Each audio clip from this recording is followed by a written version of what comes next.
Assalamualaikum warahmatullahi wabarakatuh. Kembali berjumpa dengan saya, Hersbun Arif dari Forum News Network. Dunia belum lama ini digegerkan dari sebuah bocoran dokumen Vincent, yakni semacam lembaga intelijen keuangan di Amerika yang menunjukkan ada transaksi keuangan yang sangat besar di seluruh dunia, dan beberapa di antara kasusnya itu masuk di Indonesia. Yakni salah satunya ada transaksi pembelian helikopter oleh Departemen Pertahanan Indonesia. Dan saya akan mencoba mengajak Anda berbicara dengan Bapak Dr. Dian Edriana Rai. Beliau adalah Kepala PPATK, atau sebenarnya gampangnya ini adalah lembaga pencucian uang di Indonesia. Gitu Pak Dian ya. Selamat pagi Pak Dian. Ya, selamat pagi. Assalamualaikum Pak Farsu. Waalaikumsalam warahmatullahi wabarakatuh. Kalau ngomong PPATK itu singkatannya terlalu panjang Pak, susah jadi. Iya, saya kira itu betul Pak.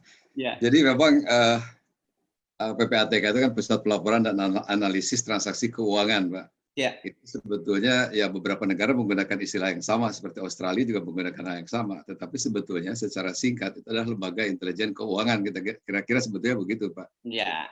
Itu tugas kita sebetulnya kan memang menangani masalah pencucian uang, pendanaan terorisme, dan isu yang terkait dengan proliferasi senjata pemusnah massal. Itu ada 3 isu utama sebetulnya. Ya. Oke, sebelum kita masuk ke materinya, saya ingin lebih detail lagi. Jadi kira-kira kalau kita sebut posisinya itu sebagai apa ya? Ini lembaga penegak hukum atau cuma analisis saja, menganalisis data dan kemudian disampaikan ke penegak hukum? Ya, ini bisa yang tadi saya sebutkan Pak, ini adalah lembaga intelijen keuangan ya. Ini sebetulnya di semua negara sekarang mungkin sudah ada 200 negara ya. Semua negara itu seperti wajib memiliki lembaga intelijen keuangan seperti PPATK ini. Memang kerja kita adalah intelijen ya Pak, dalam pengertian kita memberikan informasi intelijen kepada aparat penegak hukum gitu, dan juga memberikan informasi kepada lembaga-lembaga seperti OJK, Bank Indonesia dan lain sebagainya. Itu intinya sebetulnya, Pak. Tapi secara berkala sebenarnya kadang-kadang juga bisa ya memberikan warning kepada masyarakat gitu tentang adanya kemungkinan kejahatan semacam itu. Ya, sebetulnya sih kita kan undang-undang memang mengatur secara eksplisit juga, Pak. Kita kan saya misalnya diangkat dan diberhentikan oleh presiden kan langsung gitu. Kemudian juga ke DPR kita wajib memberikan informasi ke publik. Banyaknya kita memang memberikan edukasi publik, Pak, atau memberikan klarifikasi setelah biasanya nanti aparat penegak hukum mengumumkan bahwa seseorang menjadi tersangka. Biasanya kita kemudian tampil, Pak. Tapi sebelum aparat penegak hukum turun dan mengumumkan, itu biasanya kita itu silent, Pak, karena lembaga intelijen selalu silent. Dia selalu penting gitu untuk disebutkan silent itu. Nah, yang belum lama ini tetapi karena sudah dibongkar oleh investigasi sejumlah konsorsium media di seluruh Indonesia, di seluruh dunia maksud saya, yakni berkaitan dengan dokumen Vincent itu, Pak. Mungkin Bapak bisa ceritakan sedikit dan kaitannya dengan Indonesia, apa itu Vincent? Ya, Vincent itu kan lembaga intelijen keuangan seperti kita, ini PPATK yang dimiliki oleh Amerika Serikat. Nah, sebetulnya lembaga ini adalah lembaga yang karakteristiknya sama saja dengan kita, menerima laporan dari industri perbankan, non perbankan, bahkan penyedia barang dan jasa, dari profesi dan lain sebagainya, Pak. Jadi memang informasi itu secara rutin memang mereka terima. Nah, persoalan yang terjadi sebetulnya seperti yang tadi saya katakan, Pak, kita tuh harusnya bersifat sangat rahasia kan sebetulnya. Kemudian ini ada yang kita sebut sebagai leak. Jadi ini kebocoran yang persis seperti Panama Paper, Paradise Paper gitu kan. Ini sehingga memang informasi ini apakah ini di-hacking, apakah dibocorkan, kita belum tahu, Pak. Tetapi jelas Vincent sendiri sudah mengeluarkan statement bahwa ini adalah perbuatan ilegal yang sekarang sedang ditangani oleh aparat penegak hukum di Amerika Serikat. Kira-kira begitu keterangan resminya dari Vincent itu. Ya. Jadi ini dokumen resmi Vincent memang diakui seperti itu, tapi kemudian bocor atau sengaja dibocorkan kita tidak tahu, gitu ya Pak ya? Ya, kita memang tidak tahu, Pak. Memang kita memang tidak kita memang masih menunggu kira-kira hasil penyelidikan aparat penegak hukum di Amerika Serikat ya. Tetapi yang penting memang dokumen ini memang sekarang berimplikasi ke banyak negara ya. Ya tentu saja karena Vincent itu kan ya Amerika Serikat itu tentu saja kegiatan bisnisnya di berbagai tempat, kemudian juga kantor cabang banknya juga di berbagai negara, dan kepentingannya pun mungkin sangat luas secara ekonomi, sehingga memang bisa dikatakan pelaporan atau tukar menukar informasi dengan Vincent itu di antara semua lembaga keuangan, lembaga intelijen keuangan internasional itu sudah rutin ya. Partner kita itu salah satunya memang Vincent, gitu Pak. Ya. Nah, karena sudah kadung bocor nih, kan kemudian disebut-sebut ada soal transaksi dari perbankan di Amerika ke yang masuk ke Indonesia gitu. Jadi apakah ini memang data ini sebelumnya sudah diperoleh oleh PPATK? Nah, Pak Hersi, sebetulnya ini agak sulit nih. Kita tidak boleh melakukan konfirmasi ya terhadap dokumen yang dianggap juga tidak resmi. Bahkan walaupun resmi nih, misalnya keluar, itu kita tidak boleh melakukan konfirmasi.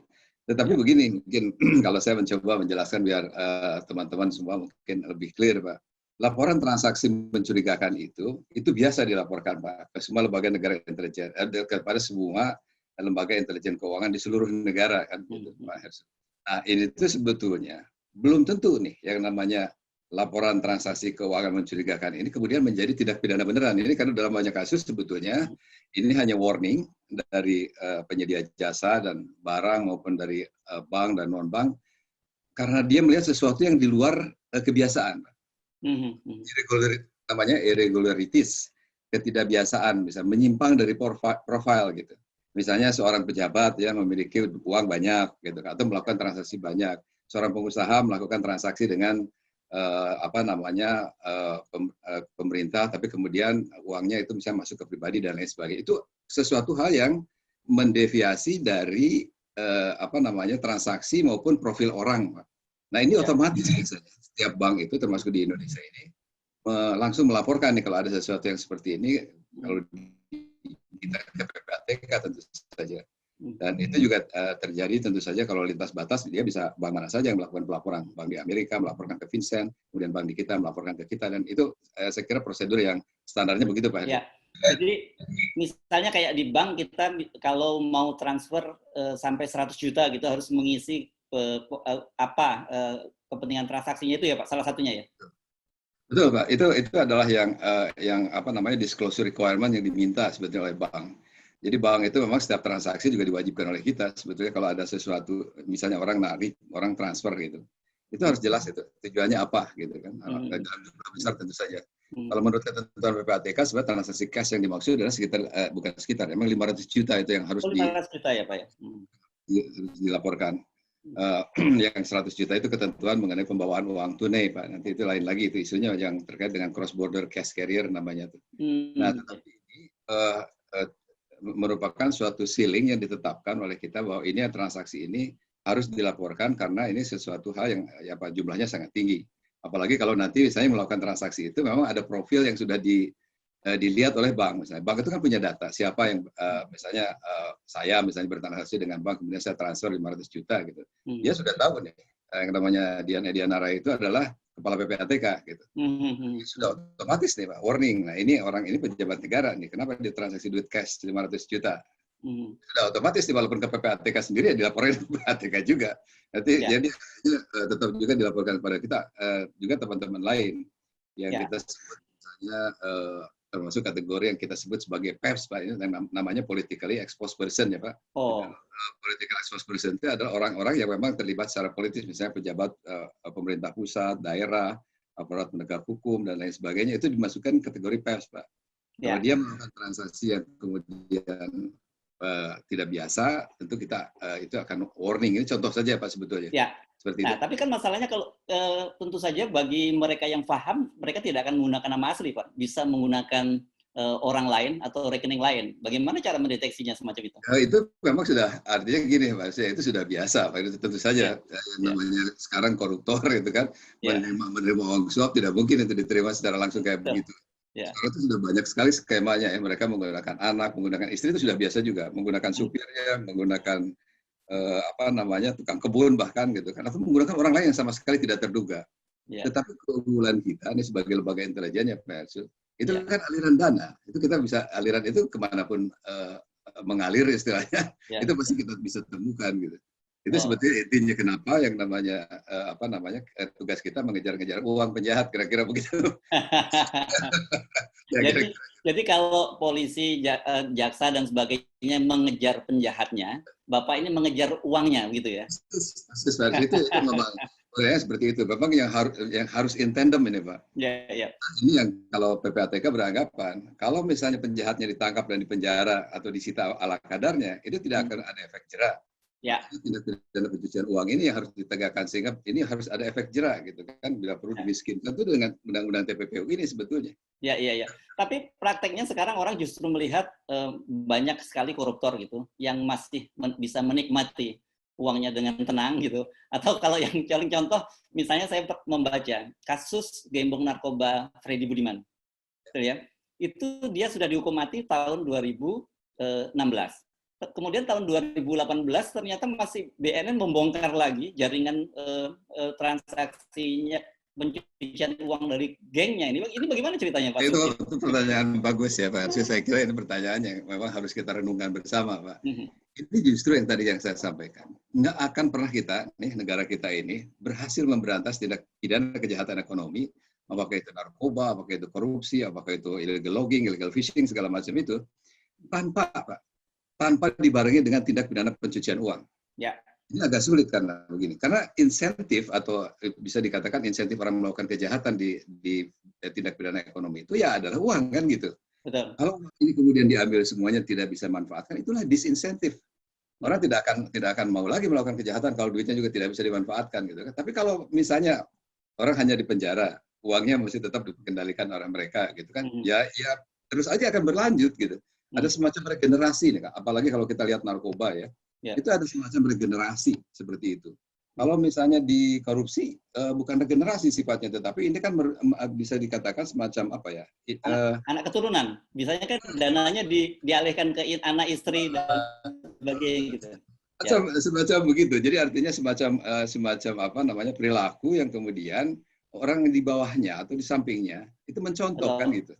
Oh, bapak ini juga selamat ya, paling juga dihukum sekian tahun gitu kan. Nah, itu kita gambling aja nih. Gitu kan. Jadi akhirnya orang berani gambling aja karena kalau duitnya masih utuh enggak apa-apa gitu kan. Gitu. Tapi kalau orang membayangkan membayangkan dia akan dibikin miskin, keluarganya terlantar, pasti ada faktor deteran itu. Gitu kan. Ini yang sebetulnya yang dimaksud dengan TPPU itu sebetulnya itu tindak pidana pencucian uang itu ya di situ sebetulnya, Pak. Jadi cukup worth it buat para koruptor kalau dia misalnya korupsi sampai 7 triliunan, anak cucunya aman, paling dia dihukum 7 tahun, dapat remisi gitu, tinggal 4 tahun gitu ya, Pak. Nggak usah triliunan ya, Pak Harjo ya. Kita begitu kan ya sekarang. Korupsi 10 miliar aja misalnya kan. 10 miliar kemudian terjadi. Ditangkap, dihukum berapa tahun kira-kira? Menurut Bapak kira-kira berapa? 3 tahun misalnya, 4 tahun. Begitu kan. Itu sebetulnya kalau ya sudah pasang badannya kira-kira dihukum 5 tahun lah katakan gitu. Nanti juga dapat remise gitu kan tiap tahun kalau berkelakuan baik gitu kan. Jatuh 3 tahun 2 tahun sudah keluar uang utuh kan.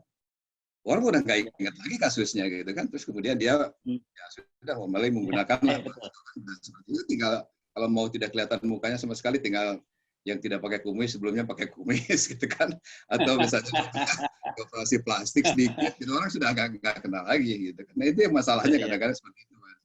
Ya. Jadi kalau ini mungkin yang kita sebut dinasti koruptor gitu ya, Pak. Ya, ini pengalaman sebagai seorang wartawan. Saya beberapa kali misalnya masuk ke LP Sukamiskin yang katanya tempat koruptor kelas atas. Saya sih melihat suasananya sih seperti liburan saja gitu. Mereka bisa tertawa-tawa. Jadi saya juga membayangkan bagaimana ini mereka akan jera begitu. Ya, saya kira itu yang intinya ya. Kalau kami sih melihat di PPATK ya, tanpa saya mungkin campur urusan LP dan urusan penegakan hukum ya. Intinya kalau kita melihat selama penjahat ekonomi ini masih bisa memegang uangnya, selama itu pula insentif untuk melakukan kejahatan itu masih terus akan terjadi. Itu aja intinya sebetulnya. Oke. Jadi harusnya itu memang upaya pemiskinan itu sebenarnya secara undang-undang ada, Pak? Ya, sebetulnya tidak eksplisit disebutkan begitu, tapi implisit sebetulnya tindak pidana pencucian uang itu yang dimaksudkan untuk mengambil semua, Pak, sebetulnya bisa dikatakan semua hasil kejahatan gitu. Jadi gini contohnya. Kalau misalnya katakanlah negara itu rugi misalnya 1 triliun, sudah bisa kembali 1 triliun kan gitu. Harus bisa kembali 1 triliun lagi. Nah, itu kan harus penelusuran dibawa kemana nih uangnya. dibagi dengan siapa saja, gitu, dikirim kemana, ditransfer kemana, ditaruh di negara mana, gitu kan. Nah ini yang kemudian harus kita kumpulkan, uang itu harus dibalik lagi, gitu. Ya minimal sudah mendekati lah dari 1 triliun kan, misalnya 900 miliar atau berapa gitu. Tapi tidak terlalu jauh gitu. Penyitaan itu tidak bisa diandalkan. Jauh lah kalau kita melihat misalnya kasus IKTP saja, kerugian negara 2,3 triliun gitu yang disita mungkin sekitar 500 miliar kan gitu. Nah, ini yang saya kira menjadi hal yang menarik karena bahkan Presiden sendiri pun kan pernah menyampaikan bahwa yang namanya aset recovery ini dari kejahatan-kejahatan ekonomi ini sebetulnya harus jadi prioritas juga. Bagaimana bisa mengambil uang yang diambil dari negara itu kemudian dikembalikan kepada negara gitu. Sama saja lah dengan kalau narkoba walaupun masyarakat yang menggunakan, tapi itu harus disita negara karena memang itu kan apa istilahnya nadi mereka kan. Karena mereka meracuni ini. Narkoba ini luar biasa Pak Yusuf. Bayangin aja yang didiskus oleh kita saja jumlahnya nih, saya ingat aja ada 1,7 triliun, 3,7, 6,8 triliun, ada yang 12 triliun, ada yang 20 triliun bahkan yang sudah kita sampaikan ke BNN dan juga ke kepolisian. Ini isu besar sekali gitu. Dan BNN sendiri kan menyebutkan ini sudah 5 juta pemakai narkoba itu. Ya. Nah, kalau dibandingkan dengan angka korupsi, itu dengan narkoba ini jumlah besar mana Pak angkanya? Ya, saya data persisnya tidak tahu, tapi jelas begini Pak. Berdasarkan asesmen nasional, namanya ada national risk assessment kita, ini penilaian resiko nasional kita. Memang ini urutan nomor 1 dan nomor 2 Pak. Oh, jadi yang nomor 1 yang mana? Ya, jelas di antara narkoba terus korupsi gitu kan. Itu adalah ini. Terus kemudian baru tuh ada tindak pidana lain kan, ada pajak, ada perbankan, ada pasar modal dan lain sebagainya. Itu urutannya kira-kira seperti itu. Tapi itu jelas-jelas the best five, bukan the best five. Artinya dia merupakan paling risky lah. Itu 5 yang paling risky itu sebetulnya itu Pak, 5. Ya. Nah, sekarang mungkin kita masuk dulu ke modus-modus dulu ya Pak ya, supaya publik jadi paham. Sebenarnya modus pencucian uang itu seperti apa? Karena saya dengar ada yang dibelikan lukisan, ada bahkan masuk ke bisnis formal, bangun hotel dan sebagainya. Oh, itu sangat luar biasa ya Pak Ersu. Mungkin saya sulit menguraikan panjang banget ini ceritanya. Ya, karena artinya itu mungkin yang disampaikan Pak Ersu itu sebetulnya itu merupakan sesuatu hal yang sudah biasa bisa dikatakan begitu kan. Tapi sebetulnya ada 3 tantangan utama kita nih Pak, yang mungkin ingin saya sampaikan ke teman-teman publik nih. Yang pertama itu kita tuh dalam konteks menangani pencucian uang itu selalu dihadapkan dengan sekarang itu jadi 3, tadinya 2, jadi 3 nih sekarang. Yang pertama itu adalah financial engineering. Ini adalah rekayasa keuangan. Nah, rekayasa keuangan itu bisa segala macam disampaikan oleh Pak Subono tadi. Orang bisa dia dengan struktur tertentu, kemudian dia akan bisa misalnya menaruh uangnya itu di perusahaan tertentu. Misalnya gini, Pak Ersu bisnismen nih, saya koruptor, saya katakan begitu. Saya punya uang banyak, Bapak kan perlu uang Pak, tapi Bapak bisnismen. Kejadian begitu, saya tinggal diatur secara bagaimana financial engineering-nya. Nah itu yang kira-kira begitu. At the same time Pak, itu pada waktu bersamaan juga ada legal engineering. Nah ini yang legal engineering ini, juga rekayasa hukum ini, diatur sedemikian rupa bahwa transaksi itu seolah-olah memang sesuai dengan hukum gitu. Nah, ini yang kemudian yang terakhir itu baru yang terkait dengan IT based financial innovation Pak. Jadi inovasi yang timbul karena perkembangan IT ya, itu terkait dengan masalah terkait dengan virtual asset misalnya, atau sebagian juga yang terkait dengan e-commerce dan lain sebagainya gitu, fintech gitu. Itu tantangan-tantangan dunia intelijen keuangan dewasa ini sebenarnya. Jadi tapi rangkaian tadi yang contoh-contohnya banyak sekali. Jadi contoh-contohnya itu misalnya begini, contoh-contohnya yang paling sederhana kan menggunakan anak istri seperti tadi saya katakan. Nah, sekarang itu tidak begitu, Pak. Misalnya biasanya jumlahnya juga kalau koruptor juga besar jumlahnya kan, yang namanya narkoba juga jumlahnya besar. Sehingga mereka itu kadang-kadang ini yang luar biasa, bukan hanya dia sendiri yang melakukan, dia menggunakan jasa orang nih.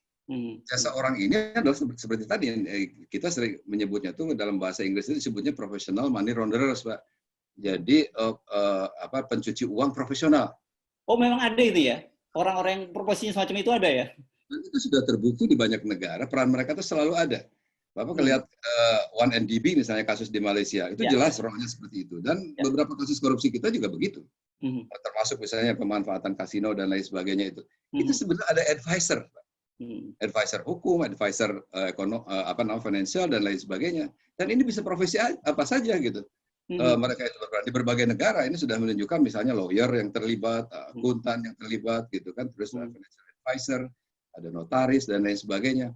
Jadi mereka-mereka itu yang seharusnya menjaga kode etik gitu, kode etik profesi ini yang harus dijunjung tinggi, menjaga menjaga kode etiknya ini justru melakukan hal-hal yang seperti itu. Nah ini yang kadang-kadang kita menyesalkan gitu, di banyak kejadian seperti itu. Gitu. Ya. Nah, ini mumpung Bapak tadi bicara kasino, ini kan pernah beberapa waktu yang lalu rame-rame itu PPATK mengumumkan bahwa ada banyak kepala daerah dan juga pimpinan DPD yang melakukan money laundering dengan kasino, dengan mencuci uangnya di kasino di Genting Island. Kalau itu ini juga persis sebetulnya Pak Fersi. Ini adalah salah satu cara orang melakukan pencucian uang. Begini misalnya, seandainya misalnya saya menjadi koruptor punya uang katakanlah 100 miliar, Pak. Orang akan heran kepada saya kan. Mana si Pak Dian ini kira-kira punya uang 100 miliar? Yang saya lakukan, saya iseng-iseng misalnya jalan-jalan ke negara mana saya yang di sana tuh yang namanya judi legal. Legal Pak ya. Tapi kalau di negara-negara sekeliling kita ini banyak yang tidak legal, yang legal Pak. Kalau legal itu kan berarti memang tercatat segala sesuatunya kan gitu Pak. Nah yang terjadi kemudian adalah mereka berjudi di sana kan seolah-olah berjudi gitu kan. Dia padahal mungkin mendeposit uang gitu kan. Mau kalah, mau menang, tetap dia tuh membersihkan uang. Kalau kalah, ya kan gitu, ya kalau kalah kan iseng-iseng. Tapi yang dikeluarkan itu sebetulnya uang hasil korupsi. Ya kalau menang misalnya, wah menang banyak katakanlah begitu. Udah. Jadi kalau saya tadi yang 100 miliar itu ya, Pak Su yang tanyakan, dari mana itu 100 miliar? Oh, saya menang judi kok. Wajar aja saya dapat 100 miliar, terus kenapa gitu kan? Saya juga pasang judinya besar segala macam. Itu bisa terjadi begitu. Itu salah satu cara saja sebetulnya. Waktu itu kita melaporkan ini, menyampaikan ke masyarakat dalam konteks edukasi publik bahwa sebetulnya apapun bisa terjadi. Karena tadi sebetulnya itu saya yakin bukan karena peran, bukan karena dia sendiri. Bukan karena sendiri, saya tidak memiliki keyakinan bahwa mereka itu bisa memiliki kapasitas untuk melakukan itu. Tapi ini kebanyakan dibantu oleh yang kita sebut sebagai profesional money launderers itu. Wah, ini kayak semacam mafia begitu ya Pak, di bidang pencucian uang ya? Mereka sebetulnya sindikat gitu kan, jaringan internasional juga, makanya sekarang kita lembaga intelijen keuangan tuh sedang rame-rame ini mengejar mereka ini nih. Oke, di Indonesia ada nggak indikator pemainnya seperti itu? Ada, tentu saja ada Pak. Kita sedang mengidentifikasi ya tentu saja bagaimana makanya kita selalu sekarang bekerja sama dengan berbagai profesi Pak. Kita bekerja sama dengan profesi hukum, dengan notaris, dengan akuntan, supaya memastikan saja Pak, bahwa tidak ada dari mereka itu yang coba-coba main seperti ini Pak, karena ini bahaya sekali buat mereka. Bukan cuma mereka melanggar etik, gitu kan? Tapi mereka itu akan dianggap sebagai pelaku gitu kan, pihak ketiga itu, yang hukumannya 20 tahun Pak itu. Iya. Ya, gitu. 20 tahun Pak, kalau kemudian dia dapat remisi tinggal 8 tahun dan hartanya masih bisa 7 keturunan, bagaimana itu Pak? Ya memang begitu Pak. Nanti makanya kadang-kadang saya suka, kalau saya ketemu dengan rekan-rekan itu, saya suka menggunakan dua approach Pak Hersu. Saya approach menjelaskan sesuatu yang legal, kemudian saya jelaskan juga, approach saya juga terkait dengan masalah hati nurani ya. Sebetulnya kan kalau orang itu melakukan kejahatan dan dia bisa memanfaatkan uang kejahatannya, atau dia melakukan katakanlah menjadi penasehat orang yang mencuci uang seperti itu, katakanlah menjadi lawyernya, menjadi notaris, terus dia menerima uang. Pertanyaan kan ke dirinya sendiri. Itu duit apa sebetulnya kan? Misalnya uang narkoba malah dibantu. Pastinya kan ditanya ke diri sendiri itu kan duit haram gitu kan. Dan itu juga kalau kita sebagai orang-orang beragama di Indonesia itu harus berkalkulasi betul kan Pak. Menerima uang haram seperti ini apa konsekuensi untuk kehidupan kita gitu kan. Nah ini kadang-kadang saya memberikan himbauan-himbauan yang sifatnya juga moral gitu, dalam pengertian kan kita tidak bisa terus ngontrol, kita harus nangkepin segala macam, itu saya kira agak sulit kan Pak begitu. Tetapi mudah-mudahan dengan pendekatan itu bisa preventif, mereka itu betul-betul menjaga kalau mereka dikasih undang-undang bahwa mereka harus mempertahankan kerahasiaan terhadap klien, ya itu rahasiakan benar gitu. Dalam pengertian merahasiakan sesuatu yang benar, bukan merahasiakan sesuatu yang tidak benar. kan mereka juga wajib lapor kepada PPATK. Jadi tidak bisa mereka berargumentasi, oh ini harus melindungi identitas nasabah saya. Oh tidak bisa, Undang-Undang PPATK itu menyebutkan bahwa mereka wajib menyampaikan laporan kepada PPATK kalau transaksi itu mencurigakan. Ya. Nah, saya pernah membaca ini bahwa money laundering atau pencucian uang ini kalau prisma kejahatan dia ini yang tidak kelihatan gitu ya Pak. Ya, tapi sebenarnya jauh lebih serius. Katakan kalau pencuri yang kelihatan publik sehari-hari kan orang begal di jalan atau merampok nasabah bank dan sebagainya. Sebenarnya hasilnya kalau dibandingkan dengan cuci uang ini jauh lebih kecil. Tapi orang dan Anda tidak kita membayangkan orangnya perlente gitu ya para pelaku money laundering nih. Gimana apa maksudnya itu Pak prisma kejahatan? Iya, jadi memang begini. Sebetulnya tadi yang sebetulnya intinya itu mengatakan bahwa begini Pak, kalau ada orang melakukan kejahatan, kemudian uangnya itu bisa diselamatkan sama dia atau bisa diumpetin lah dengan kata lain atau bisa disamarkan, bisa diumpetin sehingga asal usulnya itu kemudian bisa tidak ketahuan lagi, bahkan bisa mingling ya, campur dengan bisnis yang legal. Ini susah, ini betul-betul sebetulnya bisa dikatakan semacam malah jadi kayak pupuk gitu. Ini akan semakin berkembang kejahatan seperti ini karena orang sudah melihat dia apa-apain, saya berhasil lolos gitu kan. Ini yang sebetulnya, karena intinya tetapnya adalah semua kejahatan ekonomi intinya itu adalah terkait dengan masalah uangnya.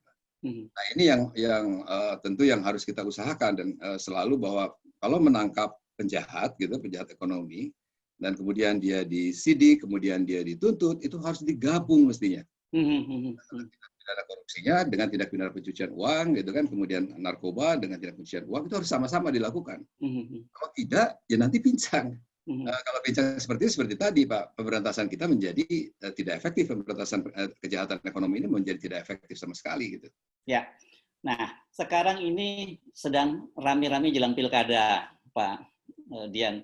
Dan saya membaca katanya riset dari dari PPATK.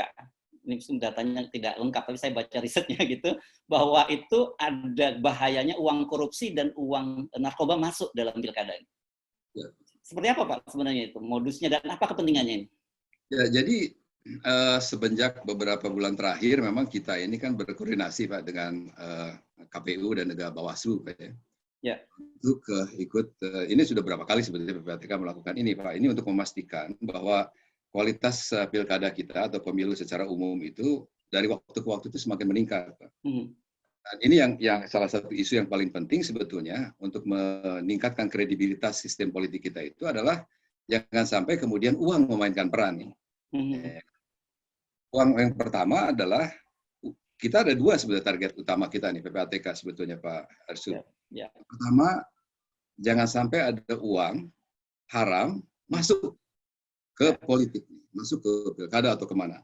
Ini duit haram yang dimaksud adalah seperti tadi yang saya katakan, apakah dari narkoba, dari hasil korupsi, dari illegal logging, macam-macam, segala macam yang mungkin terjadi tindak pidana ekonomi itu. Kemudian itu masuk, misalnya dipakai untuk mensponsori seseorang. Nah ini yang kemudian orang itu akan menjadi bias Pak ya, kalau dia sampai kepilih lagi kan. Iya. Mempengaruhi kebijakan ya Pak ya. Mempengaruhi kebijakan. Dan ini yang sangat mengkhawatirkan begini. Jangankan yang duit haram seperti itu, duit biasa saja, misalnya yang disumbangkan, disponsori begitu, misalkan pengusaha sponsori, bisa macam-macam nantinya gitu kan. Nah yang kedua itu terkait dengan persoalan money politik. Ini yang terkait dengan pada misalnya yang disebut dengan serangan fajar dan lain sebagainya itu. Jadi memberikan uang kepada pemilih untuk memilih calon tertentu. Nah ini tentu saja kan betul-betul mendegradasi ya sistem politik demokrasi. Kalau demokrasi itu kan mestinya ya orang itu dipilih karena visi, misi, karena program kerja. Kan itu yang paling penting sebetulnya. Dan itu akan apakah membawa kabupatennya, membawa kotanya, membawa provinsinya itu kepada suatu perkembangan yang bisa melesat nih secara ekonomi maupun lain-lainnya Pak Hersi. Dan ini kan easy money ya buat mereka. Jadi mereka bisa gila-gilaan main money politiknya kalau dengan uang-uang model begini ya. Ya, Pak. Kita kita juga sudah mendesain. Sekarang kita sudah berbicara dengan Bawaslu dengan KPU. Intinya memang dari semua states ini pemilihan ini mereka kemungkinan besar ini sudah ada aturan lain nih, aturan baru itu yang memungkinkan setiap tahapan itu bisa mengenakan sanksi mereka itu. Macam sanksi yang akan dilakukan, dan ini memang mereka akan mengeluarkan ketentuan lebih jelas tentu mengenai masalah itu, KPU maupun Bawaslu. Mungkin nanti tunggu waktunya saja Pak Hersu ya. Tetapi mereka memang berencana dengan kita juga sudah sepakat bahwa kita akan mempertajam Pak aspek-aspek yang bisa mengurangi kualitas demokrasi kita. Itu intinya sebetulnya begitu Pak. Nah, kalau soal tadi modus dan kecanggihan Pak, kan ini juga Bapak tadi menyebut faktor teknologi. Kalau dulu kan kejahatan money laundering itu kita membayangkan seperti mafia-mafia gitu, mencuci uang lewat beberapa properti dan sebagainya. Sekarang modusnya seperti apa? Apakah sudah masuk? Saya tidak tahu kalau dulu ada 2.0, 3.0, 4.0 atau sekarang udah 5.0 gitu modusnya Pak. Jadi sudah 4.0 lah sekarang gitu kan. 4.0 ya. Oke. Seperti apa tuh? Kita lihat memang kalau kita sejarahnya itu memang katakanlah ya drug misalnya nih di Amerika Latin dan Amerika itu, isu ini kan sudah sangat lama kan? Bahkan mereka itu mengkreat sistem pembayaran yang sudah pada waktu itu tidak terpikirkan, tetapi sistem pembayarannya yang sophisticated gitu, bisa melepaskan antara ini barang yang dikirim dengan uang yang diterima dan lain sebagainya gitu. Ini mereka menggunakan modus macam-macam, termasuk trade based money laundering namanya. Perdagangan itu dipakai seolah-olah perdagangan biasa, tetapi sebetulnya membayar sesuatu gitu. Nah, itu memang sudah berkembang seperti itu. Nah sekarang ini Pak FC ya dan teman-teman sekalian, ini persoalan ini sudah sedemikian rupa menjadi semakin kompleks karena kita ini kan kemajuan IT kita kan luar biasa besar. Betul. Tingginya. Kita udah mereka itu sekarang misalnya katakanlah sekarang ada virtual asset, ya kan, cryptocurrency itu yang namanya crypto asset dan lain sebagainya. Itu begitu ada sesuatu teknologi yang sangat canggih dan orang tidak gampang masuk, mereka sudah masuk kan gitu.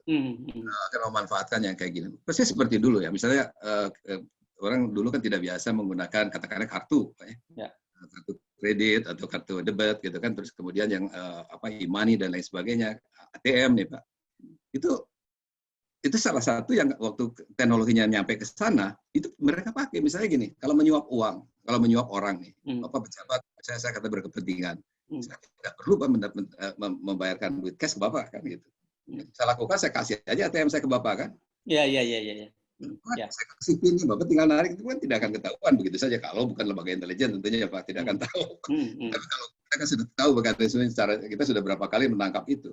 Tapi intinya adalah semua teknologi apapun yang berkembang sekarang itu akan bisa dimanfaatkan Pak. Untuk tujuan-tujuan yang seperti tadi, untuk tujuan-tujuan pencucian uang. Nah, oleh karena itu memang PPATK selalu nih sekarang kalau kita melihat perkembangan, apakah bisnis fintech, apa bisnis e-commerce, apa bisnis payment system segala macam, kita akan selalu ada di situ Pak. Makanya kita punya divisi khusus sekarang sebetulnya, yang divisi yang fintech ini untuk menghadapi itu. Jadi memang fintech yang terkait dengan fintech dan virtual asset dan lain sebagainya itu di-handle oleh satu kelompok sendiri Pak di PPATK itu. Dan mereka punya expertise untuk ini. Ya. Jadi ini kejahatan ini memang dia selalu update gitu dan sophisticated, selalu mengikuti perkembangan teknologi. Yang namanya penjahat itu paling inovatif loh. Ya. Survival Pak. Ya kan, mereka itu adalah urusannya kan terkait dengan persoalan nyawa ya Pak. Persoalan terkait dengan kelangsungan bisnis mereka, misalnya bisnis narkoba apa segala macam. Kalau Bapak baca buku narkoekonomi, betul sekali bahwa mereka itu inovatif sekali. Bagaimana caranya mengamankan bisnis mereka, gitu. Dan dalam waktu yang bersamaan bisa mempush pertumbuhan, gitu, pertumbuhan bisnis mereka. Itu selalu begitu. Ya. Nah, sekarang kalau kita membayangkan betapa seriusnya kejahatan ini, level Indonesia itu di dunia internasional di mana? Dan kalau di Asia Tenggara posisi kita seperti di mana itu Pak Dian? Ada beberapa hal yang kita nilai Pak ya positif soal Indonesia ini. Yang pertama Pak soal undang-undang kita cukup lumayan kuat, undang-undang tindak pidana pencucian uang nomor 8 2010 dan kemudian ada undang-undang pendanaan terorisme dan lain sebagainya. Yang kedua kelembagaan kita nih Pak. Kelembagaan PPATK ini cukup lumayan kuat. Dia tidak diletakkan di bawah salah satu departemen atau lembaga manapun ya, tidak di bawah BI, tidak di bawah Departemen Keuangan, tidak di bawah aparat dan lain sebagainya. Ya, kalau Vincent itu di Departemen Keuangan ya, Vincent Amerika ya. Ini yang kalau di kita, ini yang salah satu keunggulan yang sekarang dipakai role model oleh dunia internasional bahwa kita tuh jadi memiliki fleksibilitas yang sangat besar. Kita bisa istilahnya kalau kita mau memeriksa seseorang, mau datangnya dari Departemen Keuangan, mau datangnya dari BI, mau datangnya dari aparat penegak hukum, kita bisa melakukan itu. Itu kan tanpa ada kendala gitu, karena kita bertanggung jawab langsung kepada Presiden dalam hal ini. Nah, ini sesuatu keunggulan. Kemudian ketiga, kalau kita mengukur dari aspek pencapaian secara normatif ya, dalam pengertian technical compliance namanya, Pak. Technical compliance itu adalah apakah kita memiliki peraturan perundang-undangan, apakah kita memiliki institusi yang mendukung terhadap pencegahan dan pemberantasan tindak pidana pencucian uang atau tidak, dan segala macam peraturan-peraturan yang menyertainya, itu dianggap technical compliance-nya bagus. Oke. Indonesia technical compliance-nya cukup bagus, Pak. Sebetulnya bisa dikatakan bagus. Dan di dalam aspek lain yang kita mesti agak sedikit dinilai lemah adalah terkait dengan implementasinya, Pak. Karena antara tadi saya katakan ya, misalnya di sini yang narkoba dianggap tinggi, kemudian korupsi dianggap tinggi, tapi kemudian tindak pencucian uang yang hasil dari narkoba dan korupsi itu belum signifikan gitu. Iya. Nah, itulah sebabnya kemarin Pak Arso ya, kita melakukan rapat koordinasi nih. Kita punya yang namanya Komite Tindak Pidana Pencucian Uang. Nah, ini dibawahi oleh Menko Polhukam, ya kan, Pak? Nah, kemarin memang kita sudah mendiskusikan ini dan alhamdulillah sebetulnya banyak komitmen dari level paling tinggi ya, dari Jaksa Agung, dari Kepolisian, Kabar Reskrim, dan kemudian juga dari Direktorat Jenderal Pajak, Direktorat Bea Cukai, hampir semua lah bisa dikatakan begitu, memiliki komitmen yang sama untuk mempercepat ini. Mempercepat penanganan semua tindak pidana yang terkait ekonomi ini harus disertai dengan tindak pidana pencucian uang, gitu, Pak. Ya, ini saya nggak tahu istilahnya tepat atau tidak. Kalau dilihat dari sisi volumenya atau besaran kejahatan di money laundering ini di Indonesia itu levelnya di mana, Pak? Kalau di dunia atau dan di Asia Tenggara? Ya, sebetulnya sih saya tidak pernah lihat ada leveling, Pak. Sebetulnya bisa dikatakan tidak ada leveling. Tapi dalam kalau saya lihat itu kan selalu tiap negara punya assessment, Pak, ke dalam. Seperti yang tadi saya katakan, penilaian risiko kita itu seperti apa. Dan kita masih melihat misalnya di beberapa tindak pidana ekonomi itu kan masih tinggi yang tadi saya sampaikan tadi, Pak. Jadi kita mengukur dari sana saja, dan tentu skala kita tidak comparable dengan skalanya katakanlah negara-negara ASEAN lain misalnya, contohnya. Karena apa? Karena tentu saja dilihat dari penduduk, dari skala ekonominya itu beda. Karena sebetulnya kejahatan ekonomi ya selalu juga ngikutin pertumbuhan ekonomi dan populasi dan sebagainya. Sehingga wajar lah kalau tantangan yang dihadapi oleh Indonesia itu jauh berbeda dengan tantangan yang dihadapi oleh negara-negara ASEAN misalnya kan, yang mungkin populasinya kecil gitu kan. Dan berbeda juga dengan negara-negara yang sudah maju tentu saja ya penanganannya ini. Kira-kira begitu, Pak. Nah, sekarang mungkin ini bagi publik, Pak, supaya publik aware dan bisa membantu untuk atau membantu setidak-tidak atau paham adanya modus-modus itu, apa yang bisa dilakukan oleh publik, Pak? Ya, publik itu sebetulnya Pak sangat berperan nih, Pak. Yang pertama sebetulnya kesadaran publik ini nih, Pak. Saya berterima kasih memang untuk kenapa saya sangat bersedia untuk diskusi hari ini nih, Pak, dengan Bapak Arso ini, karena persoalannya awareness nih, kesadaran publik sendiri kami masih menilainya berdasarkan riset kami juga masih rendah, Pak. Ini yang terkait dengan pencucian uang itu masih ada di range 5 dari angka 10, kan 5,2 sekian gitu. Artinya bahwa masyarakat kita itu gampang sekali mengerti kalau disebutkan, oh ini ada korupsi. Oh dia ngerti, itu ada duit yang dirampok, gitu kan gitu. Gampang sekali gitu. Terus kemudian kalau ada narkoba, ini ada orang yang jualan narkoba dan kemudian ditangkap. Tapi kalau orang mencuci uang, terus dia berpikir apa ini mencuci uang itu? Di kampung-kampung malah salah paham. Mencuci uang dalam pengertian beneran nih, karena kotor kan. Dicuci beneran. Nah tapi yang menarik di sini justru letaknya. Supaya sederhana aja, mungkin yang tadi yang disampaikan juga Pak Subono di awal. Kita ini kalau menangkap penjahat ekonomi ya Pak, itu harus disertai dengan menangkap uangnya. Aparat penegak hukum itu ngejar-ngejar penjahatnya, PPATK itu ngejar-ngejar uangnya, Pak. Jadi kalau ada pengaduan mengenai koruptor ke KPK, mestinya kalau lebih bagus itu pada waktu yang bersama dilaporkan ke PPATK, Pak. Proses hukum di sana mungkin masih memerlukan lama, kita bisa mengejar duluan. Tidak perlu kita melakukan pembukuan dan lain sebagainya, kan begitu. Oh, jadi bisa ya publik membawa laporan itu ke PPATK? Bisa? Sangat bisa. Salah satu fungsi kita kan Dumas, Pak. Dumas itu pengaduan masyarakat kan, Pak. Jadi bukan cuma bank, non-bank, dan lain sebagainya bisa mengadu kepada kita, tidak, Pak. Melapor kepada kita. Juga publik at large. Jadi mestinya di kepala masyarakat tuh kalau dia ngelihat ada kejahatan narkoba, ini laporan ke BNN, ke polisi, dalam waktu bersamaan laporkan ke PPATK, ini orangnya siapa? Oke. Itu bisa membekukan segera Pak itu uang. Jadi bisa selamat lah banyak duit gitu. Begitu juga korupsi ya Pak ya? Apapun tindak kejahatan kita diberikan kewenangan untuk pertama untuk membekukan transaksi, kedua kita juga diberikan kewenangan untuk merekomendasikan penyadapan misalnya.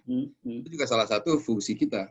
Nah ini yang sangat efektif misalnya dalam contoh yang contoh lain misalnya penipuan Pak ya. Ini Pak mungkin teman-teman sudah baca nih di korannya penipuan yang kita sebut sebagai business email compromise. Ya itu apa itu bisnis email compromise itu apa itu Pak? Itu yang dia menghack gitu, menghack email orang. Kemudian dia membuka akun di mana yang namanya itu sama lah katakan dengan korporasi tertentu. A, B misalnya di sini A, B kecil misalnya gitu kan. Terus kemudian memerintahkan dia, seolah-olah dia CEO-nya merintahkan ke bagian keuangannya tolong untuk melakukan pembayaran kepada si perusahaan tadi. Mengalihkan jadi dibelokkan gitu ya Pak ya? Seharusnya rekening biasa dialihkan ke rekening ini kemudian. Nah, kemarin misalnya contoh yang diekspos misalnya oleh kepolisian dan kita kemarin, Barreskrim dengan kita, itu masih bisa menyelamatkan uang 56 miliar itu bisa kita bekukan karena cepat gitu. Itu banyak juga yang telat. Misalnya begini, di perusahaan ada kejadian korporasi di kita misalnya. Dia kan biasanya katakanlah tanggal 10 bayaran sudah datang nih dari partnernya di Amerika. Kok ini tanggal 10 lewat nggak datang. Ya dia biar aja, dia kan tahu di sana tuh perusahaan bonafide gitu kan, dia tidak akan ada apa-apa. Dia diamin sama dia kan. 10 hari, 20 hari belum ada pengaduan. Kemudian kemudian dia nanya, kenapa bulan ini belum dibayar? Di sana kaget. Loh, itu kan sudah dibayar gitu kan. Tapi itu sudah berapa puluh hari. Jadi ini yang memang ini akhirnya kita tidak banyak yang bisa kita selamatkan, hanya sisa-sisanya aja Pak. Nah, tapi ini harus membangun awareness di antara semua korporasi di kita itu. Jadi kalau ada sesuatu yang menyimpang dari kebiasaan itu harus segera awas, jangan lakukan gitu kan. Iya. Sesuatu yang aneh, katakanlah telat 1 hari, itu harus sesegera mungkin. Jangan dibiasakan gitu ya, kalau telat juga nanti saya yakin dibayar gitu kan.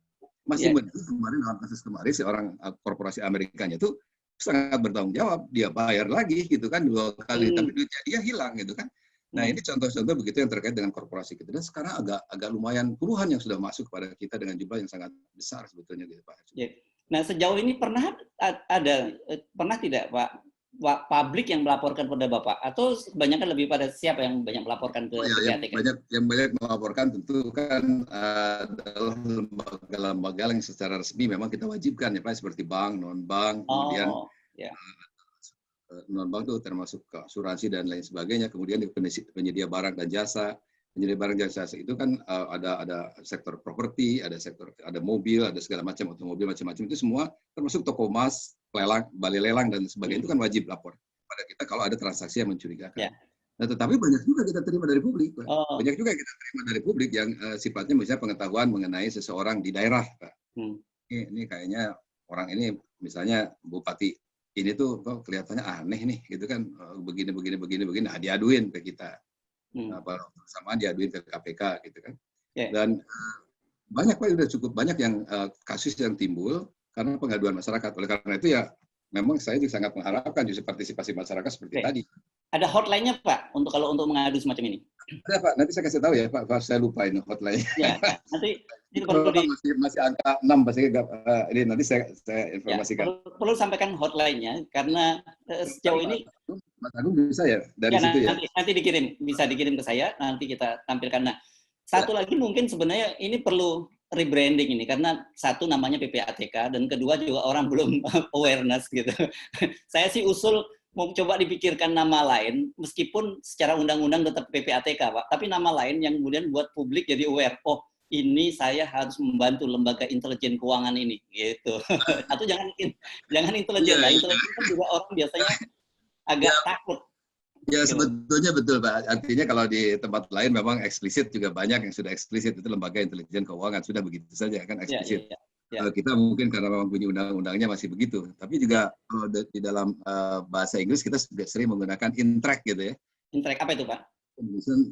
Sama apa dengan Australia, misalnya Australia, ini Indonesia sama Center for Transaction Taxation and Reporting and Analysis Center gitu. Oh, ya. Analisis transaksi keuangan. Gitu. Jadi ini hampir seperti itu. Memang ini saya juga ya banyak jobnya Pak. Jadi misalnya apa bedanya dengan PPAT, dengan ada apalagi bilang dengan apa namanya yang alat-alat tulis apa sering bilang itu. Tapi suatu saat pernah ada kejadian lucu nih Pak. Waktu saya membaca koran bahwa ditulis pejabat PPATK diperiksa polisi gitu kan. Dari Cirebon. Waduh, siapa nih sebenarnya itu kan? Anak buah saya ada yang diperiksa gitu. Begitu dibaca beritanya adalah PPAT misalnya gitu kan. Iya. Sangat mungkin kelewatan deh. Jadi sering. Itu contoh aja yang memang yang saya rasa, yang Bapak rasakan itu ya bisa saya mengerti Pak. Jadi artinya istilah ini kan tidak mudah kadang-kadang dicerna oleh masyarakat pada umumnya. Ini kan apa? Ini hanya semacam saran karena sebagai sebuah praktisi komunikasi saya melihat ini istilah PPATK ini satu susah jawabnya dan kedua kurang keren. Ya, terima kasih sarannya Pak. Saya bicarakan itu. Baik, terima kasih Pak Dr. Dian Ediana Ray, Kepala PPATK atau saya tekankan lagi Kepala Intelijen Keuangan Republik Indonesia. Terima kasih Pak. Ya, terima kasih. Assalamualaikum warahmatullahi wabarakatuh. Terima kasih Pak.